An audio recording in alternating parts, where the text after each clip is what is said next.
Om Jnanatimirandasya Jnananjanam Shalakaya Chakshurunmilitam Yena Tasmai Shri Gurave Namaha. Gurave Gaurachandraya Radhikaya Istadalaye Krishnaya Krishna Bhaktaya Tadbhaktaya Namo Namaha.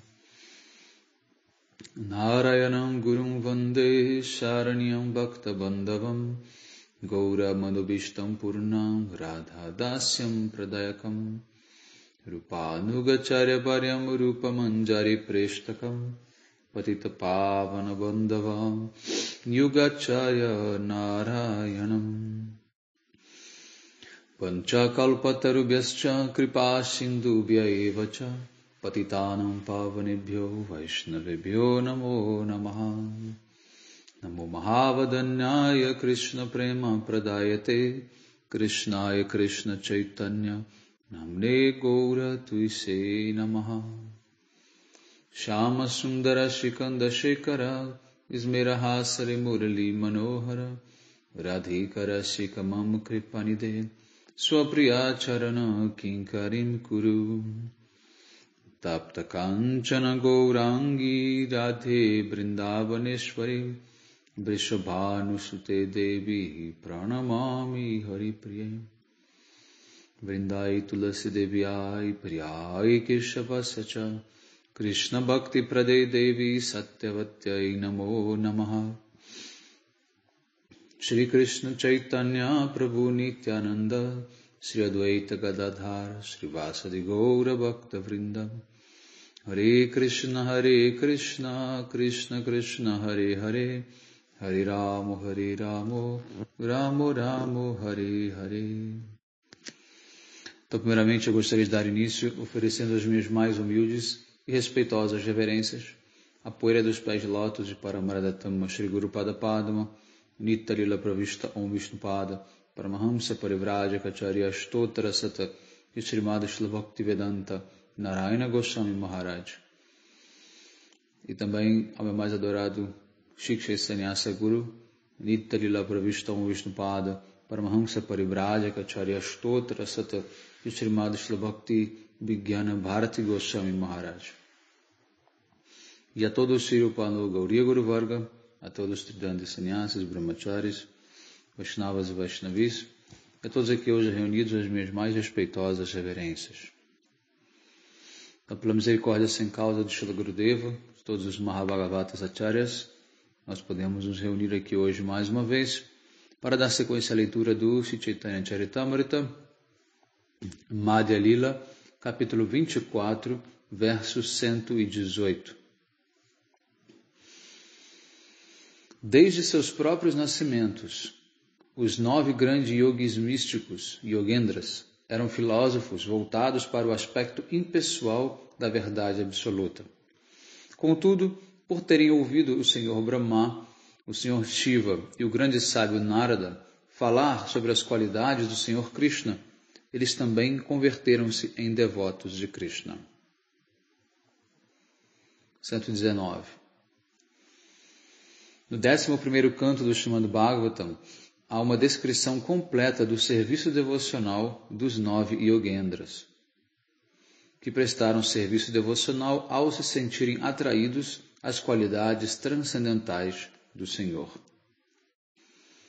120. Os 9 yogendras entraram em contato com o Senhor Brahma e ouviram dele o verdadeiro significado dos mais elevados textos védicos, os Upanishads. Embora já fossem versados em conhecimento védico, ficaram muito felizes em consciência de Krishna, só por prestar atenção ao que Brahma dizia. Assim, ficaram desejosos de entrar em Dwarka, a morada do Senhor Krishna. Dessa maneira, chegaram, enfim, ao local conhecido como Ranga Kshetra. Então, vejam que apenas ouvir o Harikatha da boca de lótus de um devoto puro é capaz de inspirar Bhakti no coração das pessoas. Então, se você simplesmente se entrega ao Harikatha, ouve Harikatha com fé, com regularidade, como diz um verso do Bhagavatam famoso, Nityam Bhagavata Sevaya, Bhagavati Rutam Vishloke Bhakti Bhavati Naistiki. Se você ouve com regularidade o Srimad Bhagavatam, todos os seus anartas, todas as suas coisas indesejadas, né, no coração, serão removidos automaticamente e Bhakti pode se manifestar. Então, deem muita atenção, deem muito respeito, né, para o Harikatha. E ouçam Harikatha diariamente. Né, não percam tempo ouvindo qualquer outra coisa, ouçam Harikatha diariamente. 121. Aqueles que desejam fundir-se no Brahman impessoal também enquadram-se em 3 categorias. Aqueles que desejam libertar-se, aqueles já liberados e aqueles que compreenderam o Brahman. 122. Neste mundo material, há muitas pessoas que desejam a liberação, e com este objetivo, elas prestam serviço devocional ao Senhor Krishna. Então aqui, nesse verso é importante porque nem todos que estão prestando serviço devocional, que estão praticando Bhakti Yoga, têm o objetivo final Bhakti Yoga. Há muitos que desejam a liberação, desejam fundir-se no Brahman, no entanto, praticam Bhakti Yoga. Por isso que os mais desavisados, né, vão para a Índia e veem alguém fazendo adoração a alguma deidade, fazendo kirtans, né, muito bonitos, e etc, etc, e acha que eles são devotos. Né? E aí se misturam, né, enfim, se envolvem com essas pessoas, só que no fundo a meta deles é alcançar o quê? Liberação. Tá? Isso é muito comum. Nós temos inclusive agora um grupo muito famoso, né, que é o Bhakti Marga, né, do Vishwananda, que tem essas mesmas práticas devocionais, assim como nós, Vaishnavas, só que a meta dele é a liberação. Né? Ele faz práticas de yoga mística, de Kriya Yoga, faz adoração a semideuses, faz, enfim, todo tipo de prática. É uma grande salada de frutas, né? E, na verdade, não tem clara uma definição, né, de o conceito de Bhakti pura e, em consequência, a meta também não é exatamente Bhakti, como muitos acham que seja.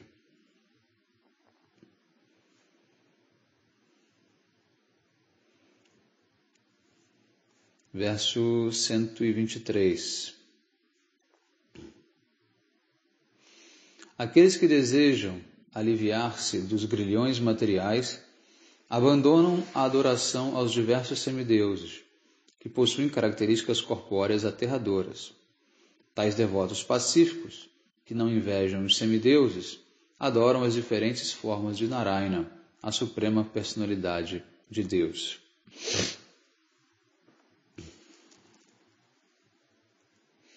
Então, há aquelas pessoas que adoram os aspectos terríveis dos semideuses, como Kali, Chandi, ou então Kala Bhairava, Shiva, né? Diferentes tipos de semideuses que têm aspectos terríveis, que estão no modo da ignorância, e eles simplesmente, numa plataforma mais da bondade, eles adoram apenas as formas de Deus. Tá? 124. Se aqueles que estão apegados à adoração aos semideuses têm a boa fortuna de associar-se com os devotos de Krishna, no caso, né, os Vaishnavas, seu serviço devocional latente e a admiração pelas qualidades do Senhor pouco a pouco despertam. Dessa maneira, eles também ocupam-se no serviço devocional a Krishna e abandonam o desejo de liberação e o desejo de fundir-se na existência do Brahman impessoal. Então vocês veem como é complicado essa história. Não só essas pessoas adoram os semideuses, como também adoram o Senhor Supremo, só que a meta final deles é a liberação impessoal. Ou seja, eles fazem tudo, misturam tudo, né? E a meta ainda é uma terceira coisa.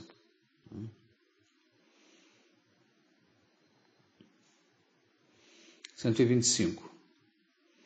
Ó grande devoto erudito, embora haja muitas falhas neste mundo material, há uma boa oportunidade aqui, que é a associação com os devotos puros de Krishna.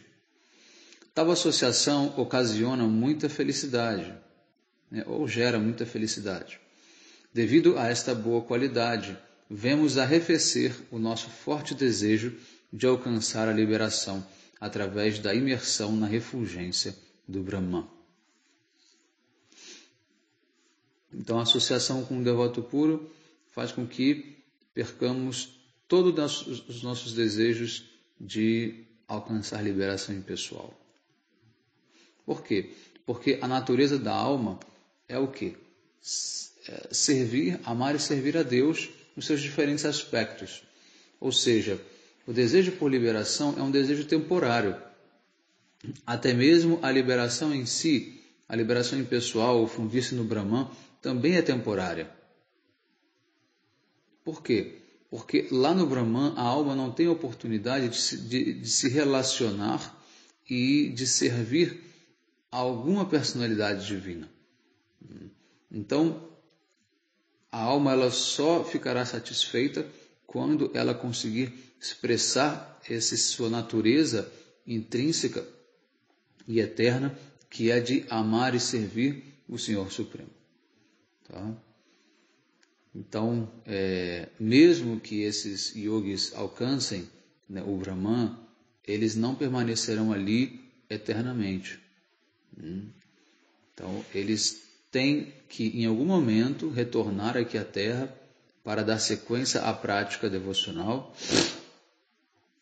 para que aí sim a alma possa se manifestar ou desabrochar completamente, né, e expressar toda a sua natureza devocional para alguma das personalidades divinas, seja o Krishna em Vrindavana, seja o Krishna em Dwaraka ou em Mathura, seja o Senhor Narayana em Vaikunta, seja o Senhor Rama em Ayodhya e até o próprio o Senhor Sadashiva em Kailasha. Mas o importante é que a alma manifeste e expresse a natureza do serviço, da devoção. Né? Por isso que Chaitanya Mahaprabhu diz aqui no Chaitanya Charitamrita, Jivira Swarupa Roy Krishnera Nityadas. Ou seja, todas as almas têm uma Swarupa, e essa Swarupa é o que? Ser serva de Krishna. Todas as almas, todas, sem exceção, elas têm uma condição inata que é ser o que? Uma serva de Krishna. Ou seja, de alguma forma, de alguma maneira, em algum humor específico, essa alma já tem essa identidade eterna dentro dela, né, de servir a Krishna. Tá? Isso tem que ser manifesto. Por isso que é dito, o verdadeiro sentido de liberação significa o quê? Significa realizar a sua própria Swarupa e estar situado nela. Muktir hitonyatarupam swarupena vyavastitihi. O sentido de mukti real é quando você situa-se na sua própria Swarupa, na sua própria constituição de alma, tá? E entra em uma das moradas eternas do Senhor Supremo, que de lá você jamais retorna, como diz no Bhagavad Gita muito bem, muito claramente Krishna. Então essa é a liberação real. Por quê? Porque mesmo quem alcança o Brahman vai ter que retornar em algum momento para dar sequência à prática espiritual, né, até que a alma seja completamente manifestada ou desabrochada, né, no seu aspecto pleno. 128.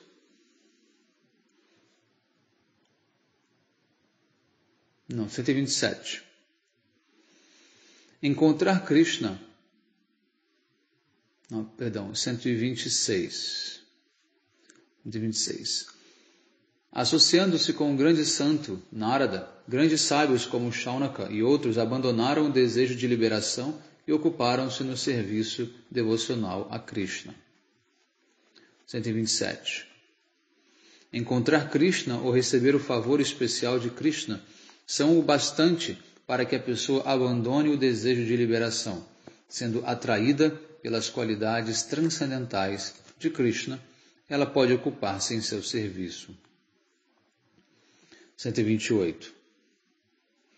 Nesta Dwaraka Dhama, sinto-me atraído por Krishna, a suprema personalidade de Deus, que é a bem-aventurança espiritual personificada. Bastou vê-lo para que eu ficasse muito feliz. Quanto tempo desperdicei tentando tornar-me autorrealizado por meio do cultivo do conhecimento impessoal. Isto só me causa lamentação. Esse é um verso que está no Bhaktirasamrita Sindhu, por Rupa Goswami. 129. Existem muitas pessoas que, mesmo nesta vida, são liberadas. Algumas libertam-se mediante a realização do serviço devocional e outras através do processo filosófico especulativo, ou jnana. 130. Aqueles que se libertam mediante o serviço devocional ficam cada vez mais atraídos pelas qualidades transcendentais de Krishna. Assim, eles ocupam-se em seu serviço. Aqueles que se libertam mediante o processo especulativo acabam caindo novamente devido à atividade ofensiva. Foi o que eu expliquei anteriormente. Porque você negar o serviço ao Senhor Supremo, você negar a forma do Senhor Supremo, os seus passatempos, os seus nomes, isso é de fato uma ofensa. Então aí tem esse verso do Bhagavatam, que é agora o 131, que vai exatamente explicar isso. Um verso famoso, que diz: Yeni ravindaksha vimukta maninas tvai astabhava avishuddha budaya aruhya krichrena parampadam tata patanti ado nadrita yusmad angraya. O que diz esse verso? Ó pessoa de olhos de lótus, aqueles que se consideram liberados nesta vida, mas não prestam serviço devocional a vós, têm a inteligência contaminada.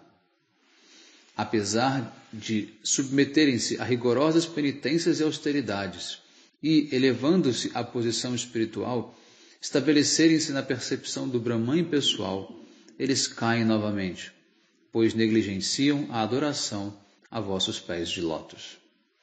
Então não importa o quão alto você possa voar dentro dessa concepção do Brahman impessoal, se torna uma ofensa você negligenciar a adoração à Suprema Personalidade de Deus. E por isso você precisa cair. Cair significa o quê? Voltar à estaca zero, e começar de novo, até que você entenda o que é a prática devocional, o que é Bhakti, e a superioridade de Bhakti em comparação com os demais processos. Então esse é um verso do Bhagavatam 10.2.32. 132.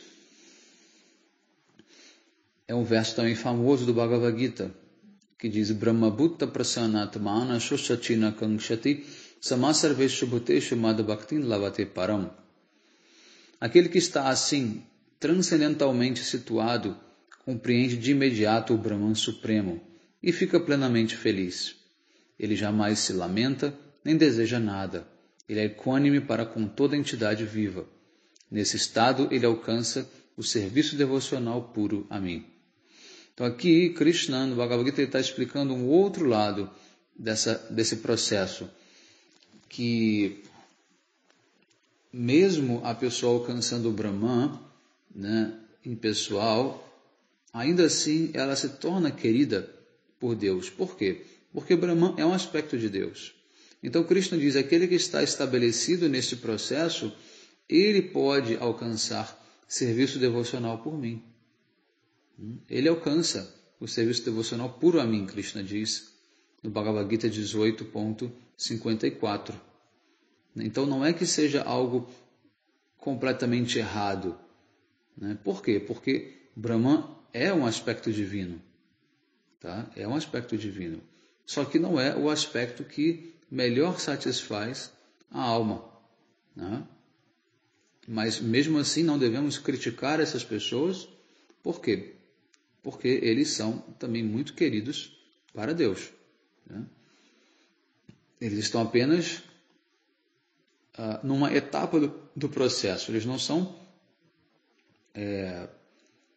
vamos dizer assim, totalmente execráveis. Né?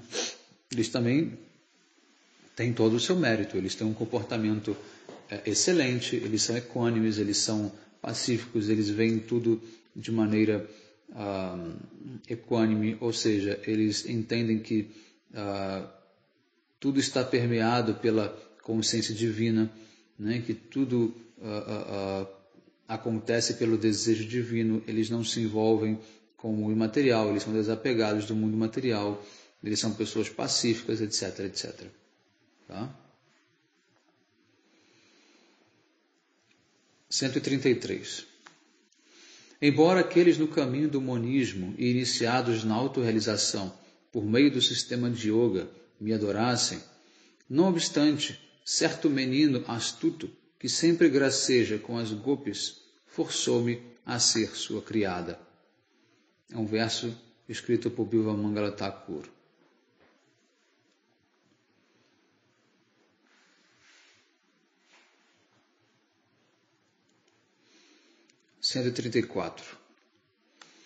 Quem, por força do serviço devocional, alcançou sua posição constitucional, obtém um corpo transcendental já nesta vida. Sentindo-se atraído pelas qualidades transcendentais do Senhor Krishna, ele dedica-se inteiramente a serviço de seus pés de lótus.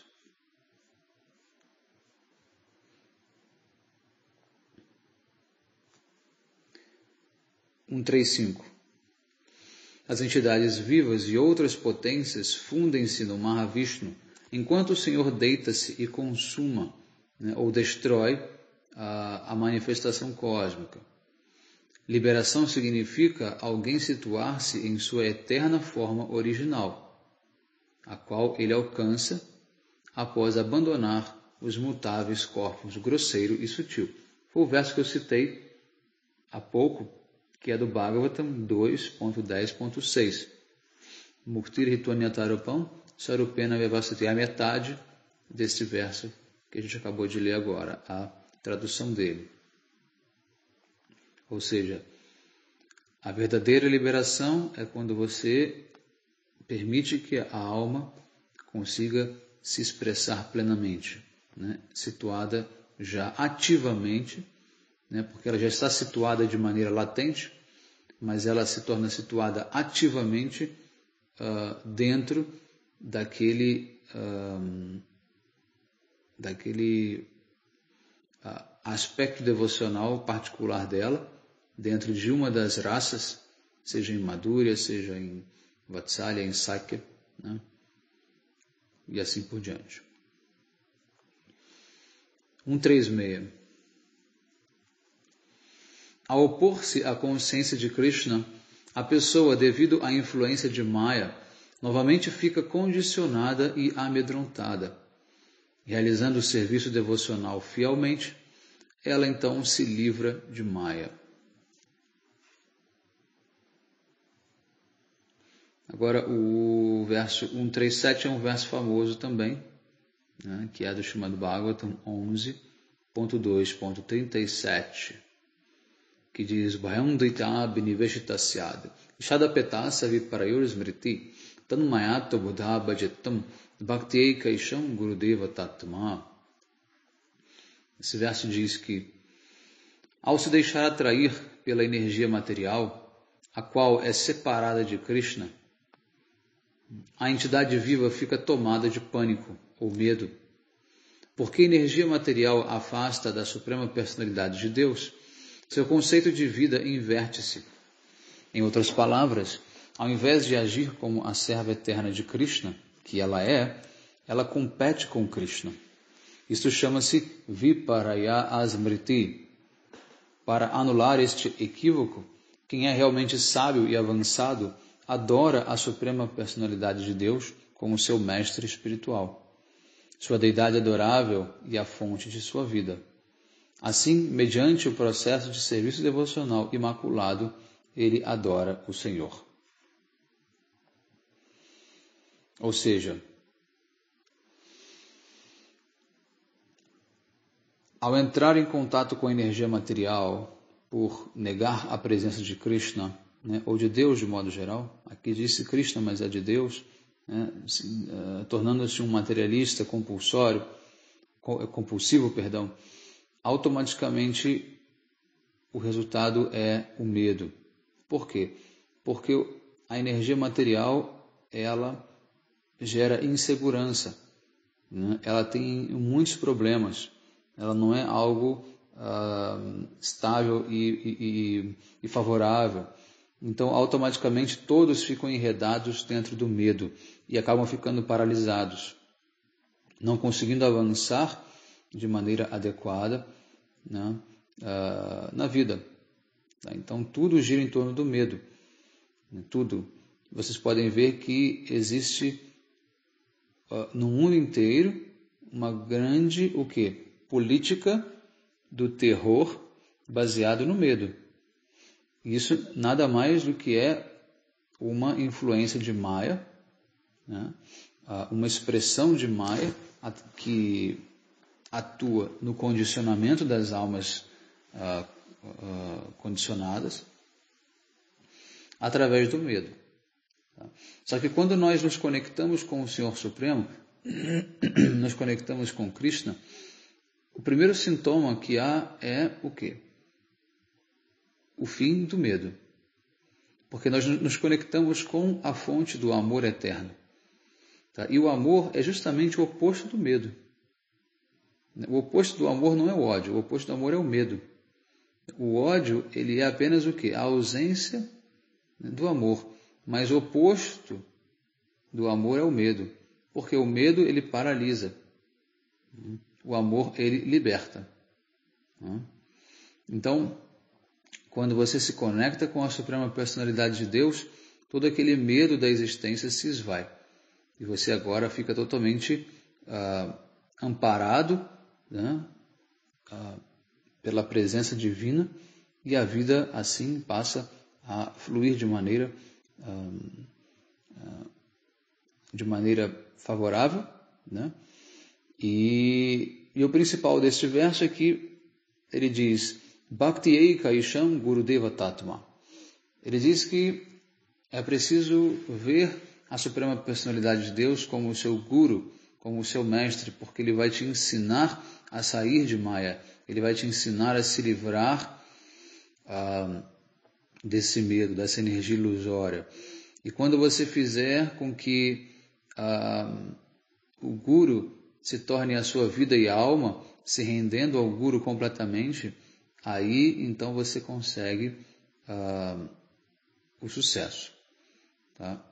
Então, o próprio Krishna, ele não pode vir pessoalmente para te ensinar, mas ele envia o guru, que é uma manifestação do próprio Krishna, para fazer com que esse processo de libertação das garras de Maya possa acontecer. Então nós devemos nos render ao Mestre como se ele fosse a nossa própria vida e alma. E nessa conexão, através do Mestre, nós nos conectamos com essa fonte do amor eterno, do amor incondicional, do amor puro, que nos liberta de qualquer medo. Um exemplo clássico disso é Arjuna, no campo de batalha com Krishna. Arjuna estava tomado pelo medo. Medo de cometer pecados, medo de ofender os seus parentes, medo de matá-los, uma série de medos envolvia Arjuna. Mas à medida em que Arjuna compreende que Krishna é a suprema personalidade de Deus e depois o aceita como guru, automaticamente todo aquele medo se esvai e Arjuna faz aquilo que é certo. Ele consegue ter forças para executar o que é necessário que ele execute, que é o seu Dharma. Verso 138, verso famoso também do Gita 7.14.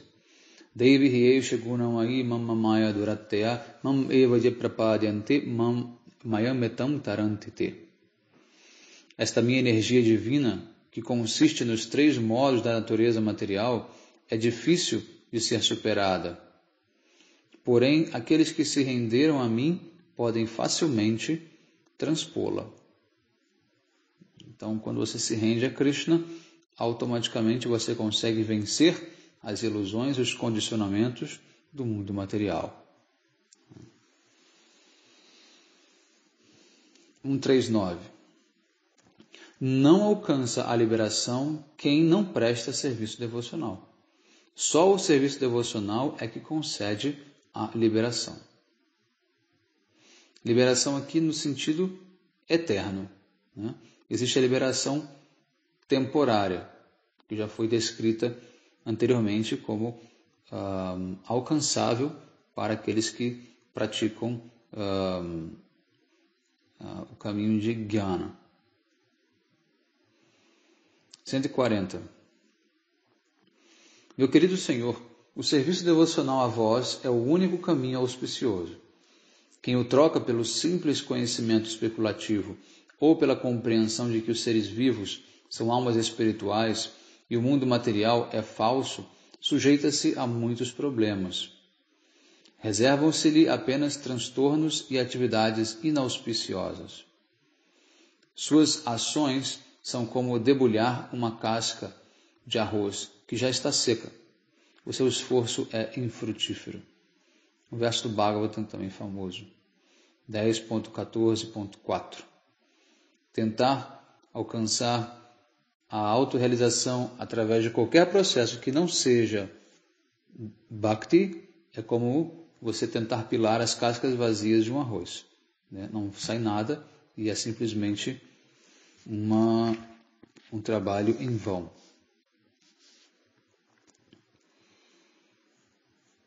141. Então aqui ele repete novamente aquele verso daquele que abandona o serviço devocional a Krishna, ele cai da sua posição como da posição lá do Brahman, né? Porque cometeu a ofensa de negligenciar a adoração dos pés de lótus de Krishna. 142. Quem se inclui nos 4 varnas e 4 ashrams apenas por questão de formalidade, mas não adora o Senhor Supremo Vishnu, cai de sua arrogância direto a uma condição infernal. Então, aquele que desperdiça o nascimento humano para qualquer atividade que não seja a adoração do Senhor Supremo, ele está fadado a entrar nos diferentes tipos de inferno, né, para ser punido. 143. Quem, mediante a realização do serviço devocional, liberta-se de verdade, sempre ocupa-se no transcendental serviço amoroso ao Senhor. 144. Mesmo uma alma liberada, imersa na refulgência do Brahman impessoal, sente-se atraída pelos passatempos de Krishna. Assim, ela instala uma deidade e presta serviço ao Senhor.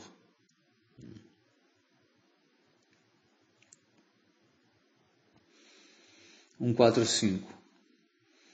Essas 6 classes de Atmaramas ocupam-se no serviço amoroso a Krishna. Ao acrescentar-se a palavra Cha, indicam-se as variedades de serviço, que também são sugeridas no significado de api, ou na verdade. Então, lembrando que Tudo isso que nós lemos nessa aula e na última foi as explicações da palavra cha e da palavra api no verso do Atmarama. E as 6 classes de Atmaramas, né, que esse verso menciona, é o estudante neófito, ou sadhaka, o praticante, que está absorto na compreensão do Brahman, né, ou Brahmamoya.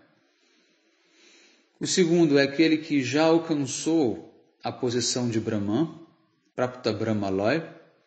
O terceiro é aquele que deseja libertar-se, é o Mumukshu. O quarto é aquele que está liberado mesmo nesta vida, Jivanmukta. O quinto e o sexto é aquele que é autorrealizado, Prapta Swarupa. Então são os 6 tipos de Atmaramas, ou aqueles que encontram a satisfação plena na alma. 146. As 6 categorias de Atmaramas prestam serviço devocional a Krishna sem motivos secretos. As palavras Munaya e Shanta indicam aqueles que são muito apegados a meditar em Krishna.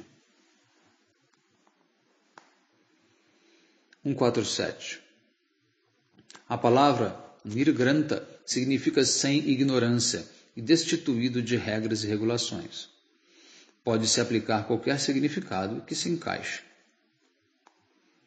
148. Usando-se a palavra cha em diferentes lugares, surgem diferentes significados, superior a todos eles. Há outro significado que é muito importante.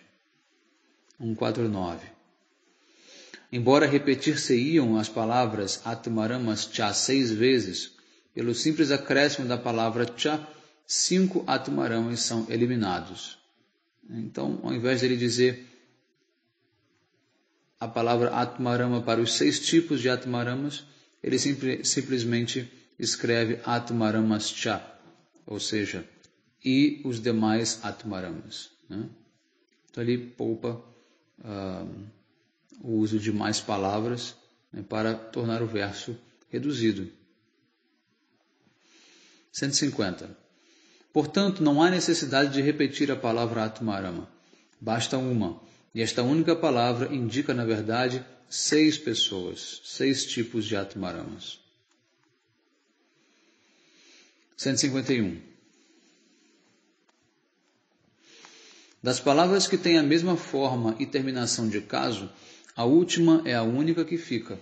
Por exemplo, a palavra Rama é utilizada no lugar de Ramascha, Ramascha, Ramascha. Né? Ou seja, é o Rama com H no final, né, que substitui a repetição da palavra Ramash. 152. Pela utilização agregada da palavra cha, indica-se que todos os Atmaramas e santos servem e adoram Krishna. 153. A pi adicionada à palavra Nigranta é utilizada para exposição. Dessa maneira, tentei esclarecer as 7 categorias de significados. 154.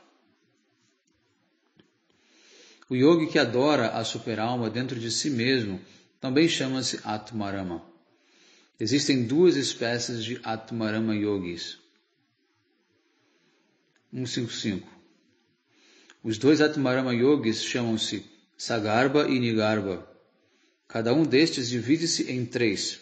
Portanto, existem 6 categorias de adoradores da superalma.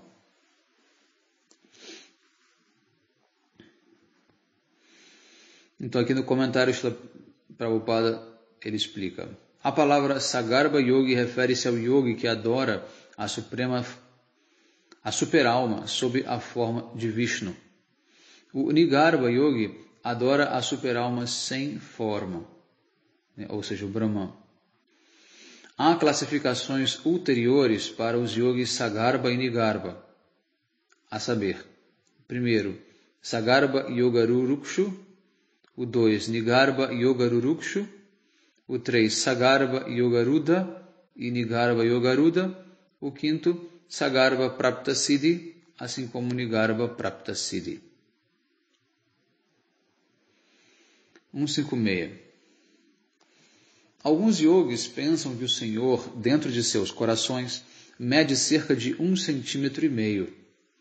O Senhor tem 4 mãos, nas quais segura o búzio, a massa, o disco e a flor de lótus.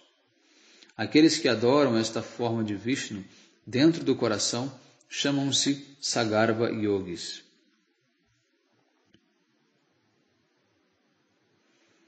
157.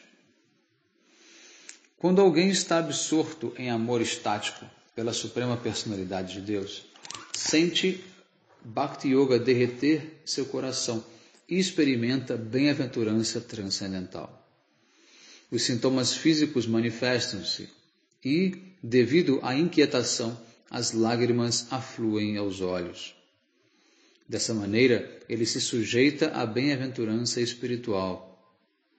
Quando o coração está visivelmente angustiado, a mente meditativa, tal qual um anzol, pouco a pouco se separa do objeto de meditação. Ou ele se separa do objeto de meditação. Então aqui descreve-se, como é o comportamento de um devoto que está em êxtase.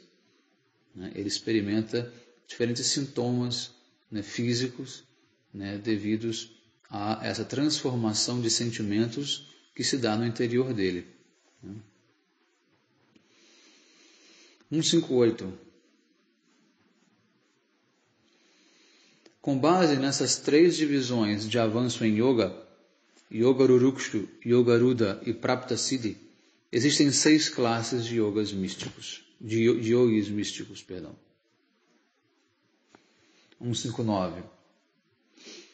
Aqueles que desejam elevar-se à plataforma de perfeição yógica praticam um sistema de yoga e seguem estritamente os seus princípios reguladores. Praticam as posturas yógicas, os asanas e os exercícios respiratórios, pranayamas. Aqueles que já se elevaram a essa plataforma praticam meditação e mantêm suas mentes fixas no Senhor Supremo. Eles rejeitam toda atividade material e mantêm suas mentes em equilíbrio.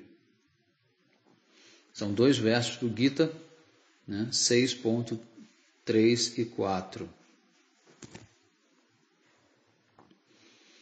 160.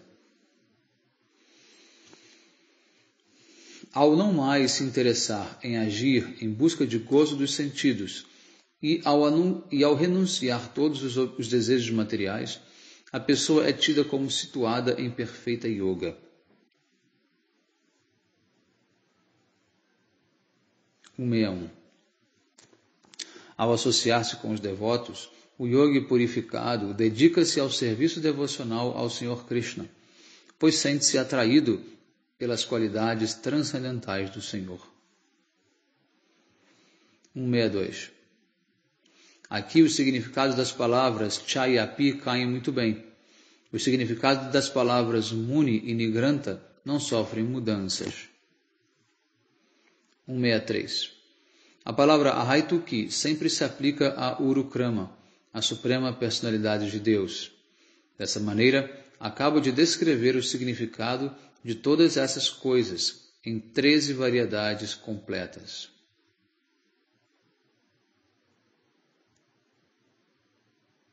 Quais são essas 13 variedades? 1. Sadhaka, aquele que pratica. 2. Brahmanaya, aquele que se absorve em pensar no Brahman impessoal. 3. Prapta Brahmalaya, aquele que realmente alcançou a perfeição do Brahman. 4. Mumukshu, aquele que deseja liberação. 5. Divamukta, aquele que é liberado nesta vida. 6. Prapta Swarupa, aquele que atingiu sua posição constitucional original. 7. Nigranta Muni, um santo inteiramente liberado. 8. Sagarbha Yoga Rurukshu, um yogi que medita na forma de Vishnu de 4 braços, ou que deseja a perfeição yógica. 9. Nigarbha Yoga Rurukshu, aquele que alcançou a perfeição na meditação.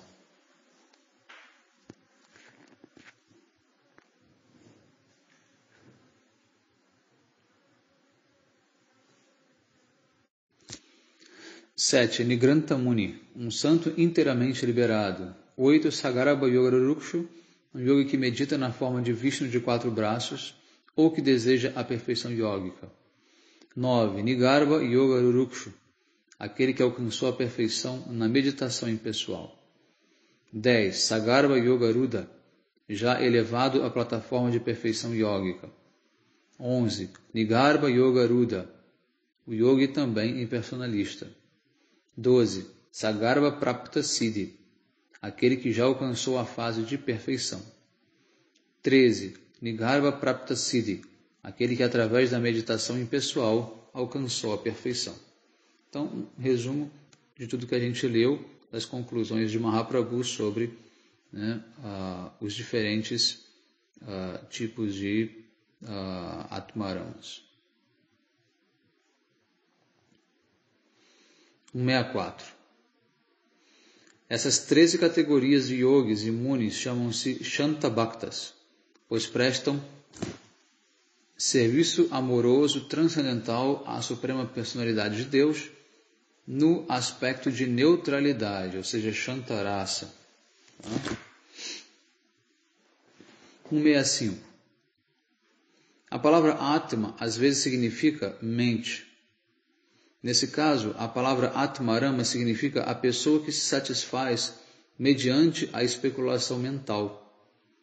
Quando semelhante pessoa associa-se com um devoto puro, ela adota o serviço devocional aos pés de lótus de Krishna.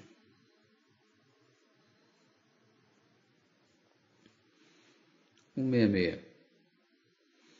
Aqueles que trilham o caminho de grandes e santos yogis místicos adotam o processo de yoga de contorção e passam a fazer a adoração a partir do abdômen, onde se diz que o Brahman está localizado. Tais pessoas chamam-se Sarkaraksha, o que significa dizer que elas estão situadas no conceito corpóreo grosseiro. Há também aqueles que seguem o Rishi Aruna. Trilhando esse caminho, eles observam as atividades das artérias. Assim, aos poucos, elevam-se até o coração, onde encontram-se o Brahman sutil, ou Paramatma. Então eles adoram-no. Ó Ananta ilimitado, melhores do que essas pessoas são os yogis místicos que vos adoram a partir do topo de suas cabeças. Começando com o abdômen e prosseguindo através do coração, eles atingem o topo da cabeça e atravessam o Brahmarandra, o orifício no topo do crânio. Assim os yogis alcançam a plataforma perfectiva e não entram novamente no ciclo de nascimentos e mortes. Então aqui claramente esse verso fala sobre os chakras. Né? Então, o chakra aqui do abdômen, o chakra do umbigo, ali ele percebe a presença divina, né, como um aspecto divino. Depois ele vai subindo, chega no chakra do coração, onde ele encontra Paramatma, adora esse Paramatma. Depois ele sobe e vai até o chakra final, o chakra da cabeça, do topo da cabeça, onde ele encontra, né, a liberação final, né, quando ele realiza, né, ou compreende esse aspecto final, né, da manifestação divina no nosso corpo. Esse é um verso do Bhagavatam 10.87.18. Verso 164.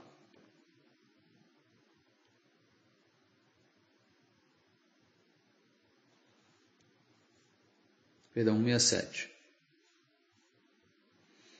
Sentindo-se atraídos pelas qualidades transcendentais de Krishna, os yogis convertem-se em grandes santos. É então que, livres do processo yógico, eles dedicam-se ao serviço devocional imaculado. É importante a gente entender que não é porque alguém está seguindo um caminho que não seja Bhakti, que ela esteja condenada o resto da existência a não conseguir, né, alcançar Bhakti. Não. No Bhagavad Gita, Krishna explica que as pessoas passam por esse processo naturalmente, de primeiro compreender o Brahman, depois Paramatma e depois Bhagavan. É um processo natural, todos passam por isso. Se não em diferentes vidas, até mesmo na mesma vida, você passa por isso. Eu posso dizer, por experiência própria, eu mesmo, no começo da minha vida espiritual, eu adorava o Brahman, buscava me concentrar no aspecto impessoal de Deus, e visava fundir-me nesse aspecto, ao final da minha prática. No entanto, tudo isso foi desviado, em direção a Bhakti Yoga, tá? Ou seja, nós devemos evitar todo tipo de crença, de críticas e ofensas àqueles que estão praticando esses caminhos do yoga ou do jnana, porque logo em breve eles poderão se tornar também devotos. Tá? Os únicos que podem ser criticados são os mayavadis, são aqueles que acham que são o próprio Deus. Tá? Então tem uma diferença muito grande. Eu sempre friso isso. A diferença entre um impersonalista e um mayavadi. Então, o mayavadi é necessariamente impersonalista, mas o impersonalista não é necessariamente mayavadi. Tá? Então, aquele que se acha Deus, esse é o problema. Agora, aquele que adora o aspecto impessoal de Deus, isso não é um problema. Isso faz parte da vida, faz parte da realidade.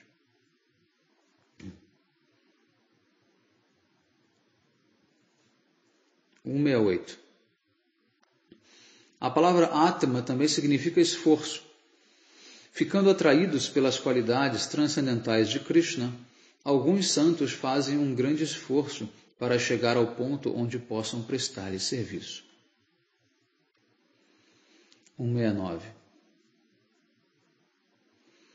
Ninguém pode alcançar a posição transcendental vagando de cima para baixo, de Brahmaloka e Satyaloka até Patalaloka, ou seja, indo para planetas celestiais, desfrutando lá, depois caindo, indo para o inferno, ele sofrendo.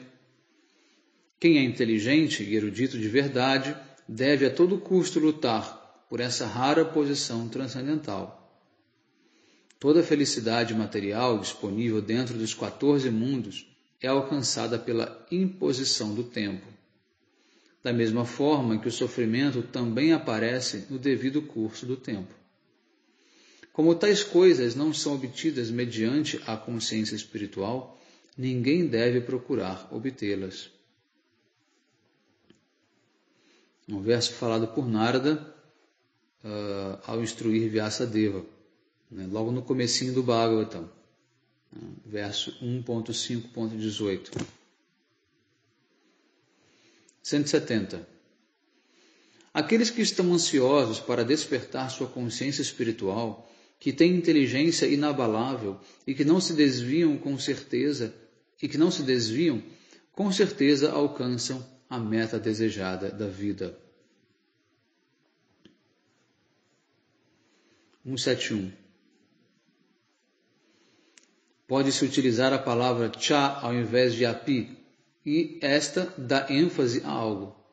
Assim, isso quer dizer que, sem esforço sincero no serviço devocional, ninguém pode alcançar o amor por Deus, o amor a Deus. 172. Há 2 motivos porque é muito difícil alcançar a perfeição devocional. Primeiro, enquanto não se apegar a Krishna, ninguém poderá atingir a perfeição devocional, mesmo que preste serviço devocional por um longo tempo. E segundo, só a muito custo é que Krishna concede perfeição em serviço devocional. Ou seja, é necessário desenvolver a avidez. A avidez ela é um reflexo desse apego, por Krishna. Sem a avidez, não há a possibilidade do avanço no serviço devocional. A avidez significa o desejo intenso, incontrolável de praticar serviço devocional, ininterruptamente. Isso é avidez. Além de não considerar a sua própria desqualificação, né, o desejo ainda assim existe e persiste, né, para que você alcance a meta desejada, né, que é servir a Radha e Krishna.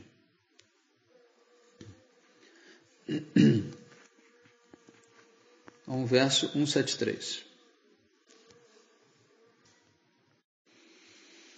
Aqueles que se dedicam constantemente a mim e me adoram com amor, dou a compreensão mediante a qual eles podem vir até mim. É o famoso verso do Gita, 10.10. Ou seja, aqueles que me adoram, né, de maneira indesviável, a eles eu dou a compreensão através da qual, ou pela qual eles podem chegar até mim de fato. 174. Outro significado de Atma é Dhriti, ou persistência. A pessoa que se esforça com persistência é um Atmarama. Com persistência, tal pessoa dedica-se ao serviço devocional. A palavra Muni também significa pássaro e abelha. A palavra Nirgranta refere-se a pessoas tolas. Pela misericórdia de Krishna, tais criaturas entram em contato com o sadhu e assim ocupam-se em serviço devocional.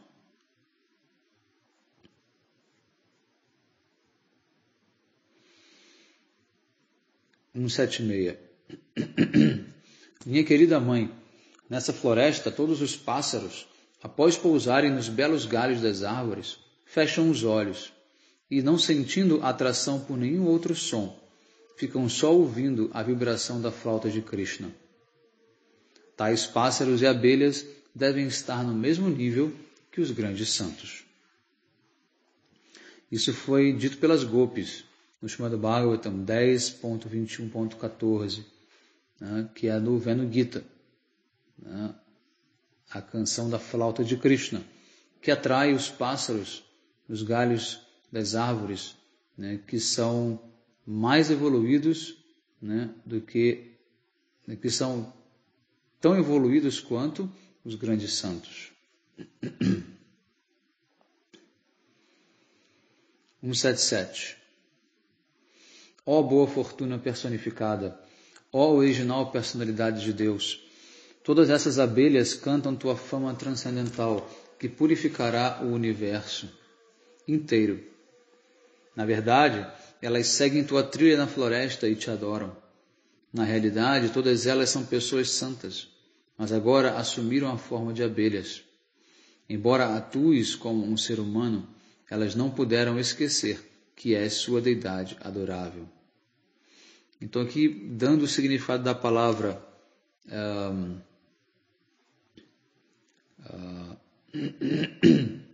Muni, como pássaro e abelha, aqui Mahaprabhu explica que, na verdade, esses pássaros e essas abelhas são de fato munis. Nós sabemos que os munis, os grandes sábios e yogis, eles encarnam como animais nos passatempos de Krishna, especialmente como pássaros e abelhas, para ficar sempre observando esses passatempos. Então eles ficam voando e acompanhando Krishna o tempo inteiro, tá? E vendo os passatempos de Krishna quando ele está aqui na Terra manifesto. Tá?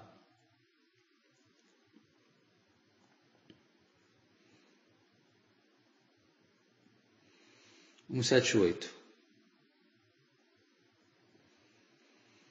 A canção melodiosa da flauta de Krishna encanta todos os grous e cisnes na água. Acercando-se de Krishna, eles, com toda a atenção, estão adorando a suprema personalidade de Deus. Ai de mim, eles estão fechando os olhos e silenciam em completo mutismo. Então todos ficam em êxtase, né, ao ouvirem o som da flauta de Krishna. 179.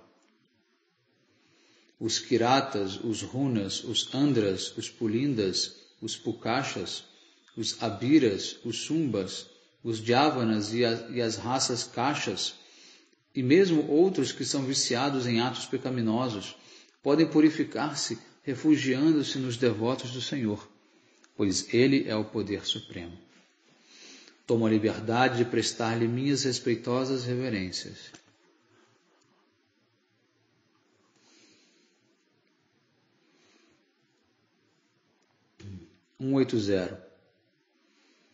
Também utiliza-se a palavra Driti para indicar que a pessoa tem conhecimento totalmente perfeito.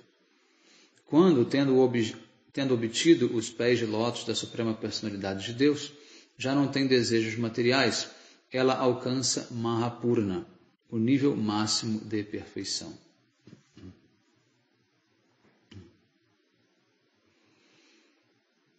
181. Driti, a plenitude sentida pela ausência da miséria, é ocasionada quando passamos a conhecer o Senhor Supremo e desenvolvemos amor puro por Ele. A lamentação decorrente de não se obter a meta ou da perda de algo já alcançado não afeta essa plenitude.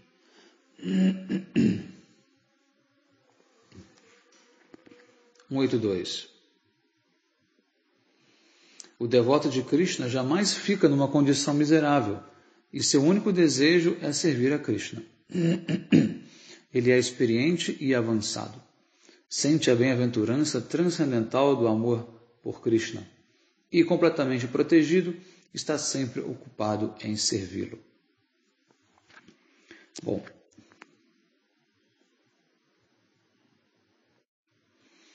então nós vamos encerrar aqui hoje. Retomamos então na próxima aula. Hare Krishna, vanchakalpatarubhyasya kripa sindhubhaiva cha patitanam pavanebhyo vaishnavebhyo namo namaha.